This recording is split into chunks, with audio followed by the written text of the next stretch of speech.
She was found guilty on all 3 charges, but she feared the block and the axe. By special permission, an executioner was brought over from Calais in Normandy. She knelt on the scaffold and she was beheaded with a double-edged sword. Right up to that moment, she thought she would have been pardoned by the king. There was no arrangements for the funeral. There was no coffin. In great haste, an arrow box was brought from the Broad Arrow Tower, and this is what she's buried in. 1541, Margaret Pole, the Countess of Salisbury, a lady nearly 70 years old. She was innocent of all crime. It was her son, Cardinal Pole, who was in Europe preaching against King Henry VIII. The king did not like this. He ordered that man to return to England to be executed. He refused, so they executed his mother instead. That was sad, wasn't it? 1542, Queen Catherine Howard, the 5th Queen of King Henry VIII. She was accused of having an affair with Thomas Culpeper.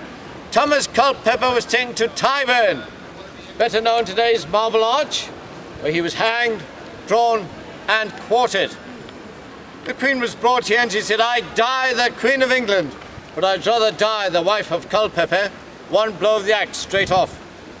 A few hours later, her lady-in-waiting was brought out, Lady Jane, the Viscountess of Rochford, and she was executed for arranging the meetings between the 2 lovers and not informing the king.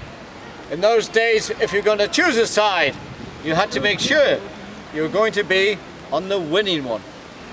It was nearly 12 years before the block and the axe was used again, this time on the slender neck of Lady Jane Grey, brought to the Tower of London by her father Henry Grey, the Duke of Suffolk, and John Dudley, the Duke of Northumberland, her father-in-law, to be the Queen of England.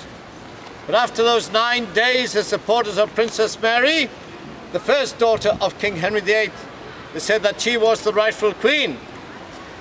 Lady Jane was quite happy with this. She wanted to go home, but instead of that, her father and her father-in-law imprisoned her in the house number 5. At the end of 7 months, she was brought out here. She climbed up those steps, and at the age of 17, she was beheaded. And that was the saddest execution to take place in the Tower of London.